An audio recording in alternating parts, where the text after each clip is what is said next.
Sorry. Yeah, hi, sorry. I want to just confirm something for me that you said last night. Did you say you'd pass my name and address on to the bailiff so he could write to me personally? Yeah, he's going to write to you personally. Then can I ask you, my next question, who gave you the right to give the guy that assaulted me my personal information? I thought it was the best way of him writing to you personally. I didn't know any other way for him to do it, so other than send it to your daughters. I thought that just might cause more stress. So, given the... When I was in the kitchen, I did say to you, how are you going to do it? And I said... You did, at no point did you say to me that you were going to give my personal information to that bailiff? I'm sure I did. No, you didn't. And what? And if you don't mind me asking, what common sense comes into this that you give the guy that assaults me my personal information? Since when was that police procedure that the victim's details are given to the aggressor? Well, leave it with me, and I'll get back in touch with him if I can find it. Well, unless you can turn back time, I don't think there's pretty much you can do, is there? Well, how else did you want me to write to you? I assumed, because you made me fill out, you put pressure on me to fill out that stupid community, whatever it was, form, because of the pressure you put on me not to make the common assault claim. I thought that the guy would send a letter to some place, and the letter would then get forwarded to me. Had I known that you were going to hand over my personal information to the very bloke that assaulted me, I wouldn't have gone ahead with it. Oh, I thought I explained that procedure. No, you didn't. Do I sound like the kind of person that would happily hand over my personal information to anybody? I don't think there was any animosity towards you. There was no animosity. Excuse me, but no offence to you, but from the moment you turned up, you treated myself and my family with bias. No, I didn't treat you with bias. I didn't treat you with bias at all. If you could just bear with me, when you turned up the first time in the van, what was the first thing you did? You went and spoke to the bailiffs, even though I was the one that made the complaint. No, we spoke to the guy in the car, and you went straight to the bailiffs to get their side of the story.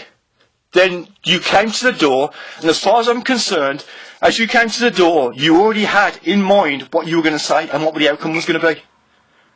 No, I wanted to make sure... No, hang on, Dale, hang on. I initially spoke to the guy in the car to make sure he was the one who... Because he's called us as well. And no. Listen, Dale, let me finish, let me explain. And then my colleague spoke to you... And no, you came to the door and spoke to me. Your colleague stayed outside, continuing to talk to the bailiffs. Because remember, your colleague came down the path a few minutes later, delivering their post. Now, tell me again how that is not favouritism.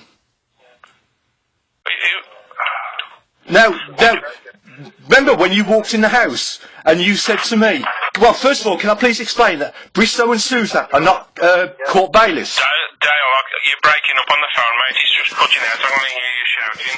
Hello, can you hear me now? That's better. Yeah. Can I first of all explain that Bristow and Sousa are not court bailiffs?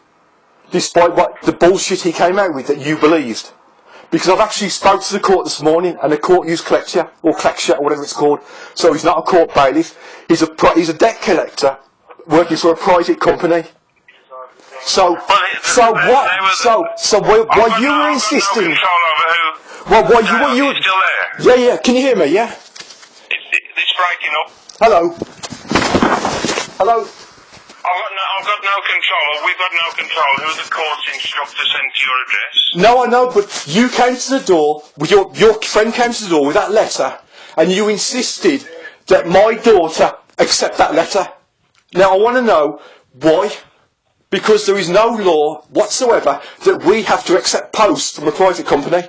Yet you insisted clearly that she had to take it. I didn't insist that she... Yes, you did. Because remember, I said to you, could you please get the sergeant down here? And you said, no, we won't, because we know what we're doing. Well, we did explain to you in the kitchen that we're only there to prevent a breach of the peace. So number one, why did you go and talk to the bailiffs, first of all? Secondly, why were you delivering their post and insisting that we open it? Thirdly, why did you teach me... I didn't insist that you... Yes, you did. I'm not going to argue with you on the phone.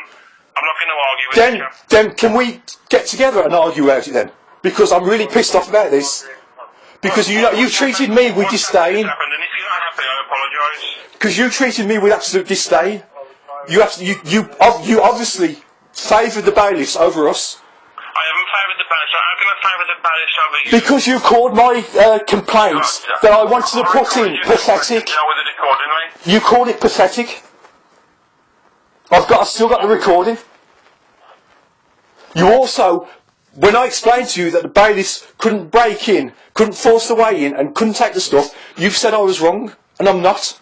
I've had that confirmed by 4 people. One of them is a solicitor. The bailiff cannot take people's goods without a signed form, a signature off the person. Yet you insisted I was wrong, and you treated me with disdain about it as well.